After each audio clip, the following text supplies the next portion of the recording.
अस्सलाम वालेकुम जी। आज हमारे साथ मौजूद हैं उस्मान। और उस्मान भाई जो है, इनका अपना सॉफ्टवेयर हाउस है और माशाल्लाह ये आईटी से रिलेटेड इनका काम है। और आज से कुछ दिनों पहले उस्मान भाई ने शाह प्रॉपर्टी बैंक विजिट किया थ्रू दी कामन भाई।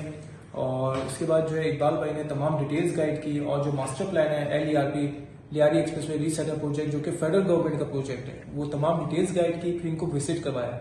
और विजिट करवाने के बाद जो है वो उस्मान ने कुछ प्लॉट परचेज किए और आज उनकी डॉक्यूमेंटेशन भी हुई है अल्हम्दुलिल्लाह। तो एक छोटी सी फीडबैक वीडियो लेते हैं उस्मान से। अस्सलाम वालेकुम, दिस इज उस्मान। मैंने कुछ दिन पहले अपने वालिद साहब के साथ शाह प्रॉपर्टी बैंक विजिट किया था। यहाँ पे इमरान साहब से मेरी मुलाकात हुई थी, इकबाल साहब से। माशाल्लाह से इनका एक तो एटीट्यूड बहुत अच्छा है टुवर्ड्स दी नॉलेज के, प्रॉपर्ली इन्होंने चीज़ें एक्सप्लेन करी, पूरा प्लान हमारे साथ शेयर किया। और अच्छी अपॉर्चुनिटी है आप लोगों के लिए भी इन्वेस्टमेंट के हवाले से। तो मैंने शाह प्रॉपर्टी बैंक में कुछ प्लॉट्स अपने रिजर्व करवा के परचेज किए इनसे, और अभी उनकी डॉक्यूमेंटेशन भी कंप्लीट हो चुकी है अल्हम्दुलिल्लाह।